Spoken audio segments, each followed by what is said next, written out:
Hey guys, and welcome to the next episode on the Ex-Builder Van.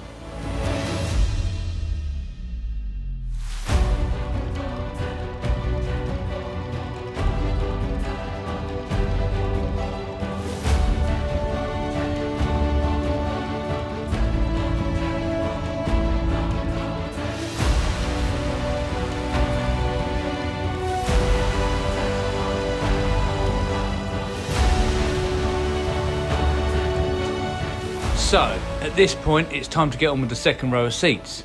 The guy stripped out the fuel tank so we could gain access to all the mounting point holes.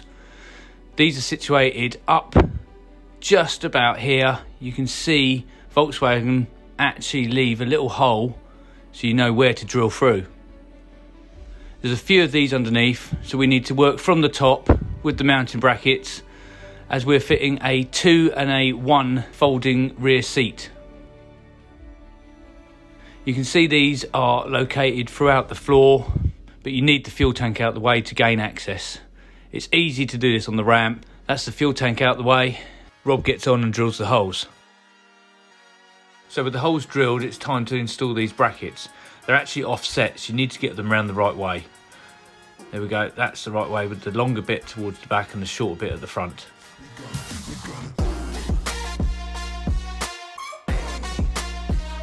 So we wanted a nice tight fit with this flooring, so we did a custom fit one. So it went round the floor brackets, a little bit better and a little bit nicer than using the pre-cut out ply.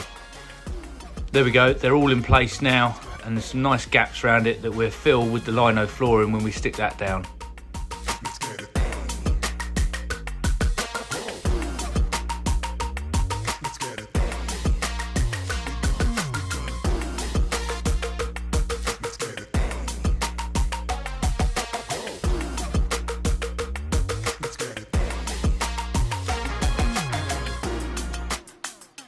We actually leave a 10mm gap around the edge and mark this with the pencil line so we know we can take the lino just that little bit bigger.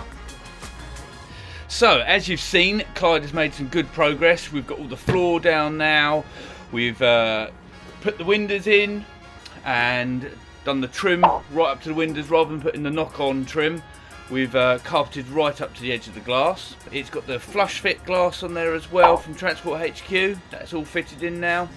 Here, now take out the floor. We've cut the lino to the floor and then around where the seats are going to be mounted, and then we've put the floor back in, screw the floor down, being very careful you don't put any long screws where the fuel tank is, where the sliding door is, otherwise you're pretty safe with a 2-inch screw to screw this down, and then we put the lino over the top. Paying attention to where the join is. On this particular one we've got the join on this side. Normally we put it over on this side if it's having cabinet units, so it's hidden underneath the cabinet units.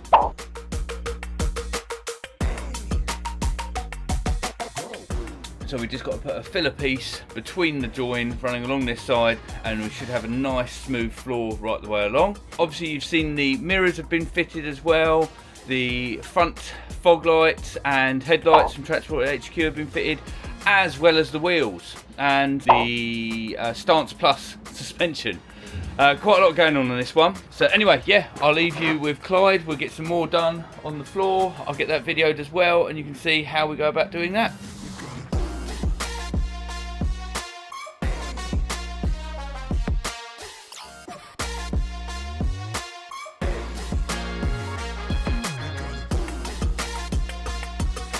So we like to double up the spray glue at this point, spraying a good amount on the ply floor and then another amount onto the actual lino floor. This makes for really good adhesion.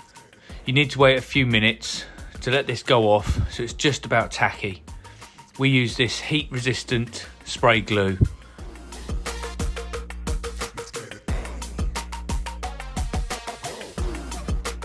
Once he's done that, we roll it over, stick this down, making sure we don't get any air bubbles, pushing in round the edges and round the floor brackets for the seats. Then we'll take the lino, flip it over and do the same on the other side, and it gives a nice uniform flat floor.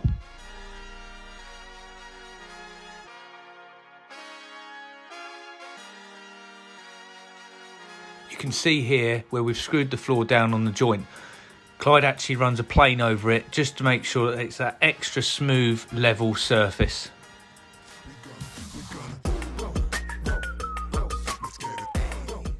On this particular van, we don't actually remove the original headlining in the front cab area, just trim straight over the top of it. It adds a little bit of padding and it looks fine. On some of the earlier vans, you need to remove it all because the spray glue reacts with the original headlining and it doesn't stick for very long.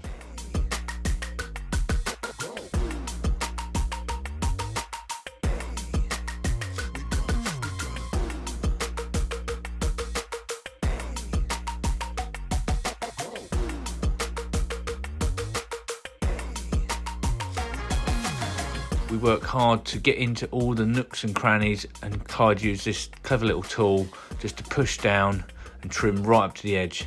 He sprays a bit of spray glue around the edges and folds it over before trimming off the excess.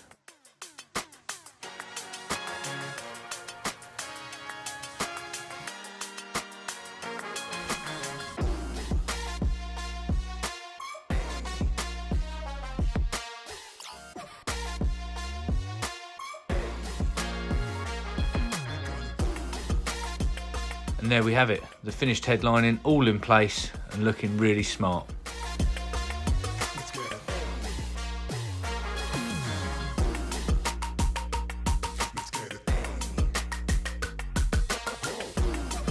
So that's all done now and wired all of this in. So this has been wired into the original door switch lighting, the original van wiring. It's off the original battery. Fairly simple. So the center red wire, I think it's red with a black stripe in it, is the live wire. And then the switched earth is the brown with the red line in it. And that is the switched earth. That will operate the lights when the doors open and shut, and they're also on a timer delay as well, so if you leave the doors open for a long period of time, the lights will turn off. Obviously, if we fit in a leisure battery, we wire these in on a separate switch, but this one's all going off the main battery. It's more of a day van. So some last minute clean up inside and out, and we'll be handing this over to the client. Definitely looks smart now. Check out those rear lights, all the windows in place, the flush fit opening window, and let's not forget that commercial look. She sure does look nice with the Transport HQ headlights, the upgraded fog lights and the power folding electric mirrors. We've even added a little bit of window tint on the front windows.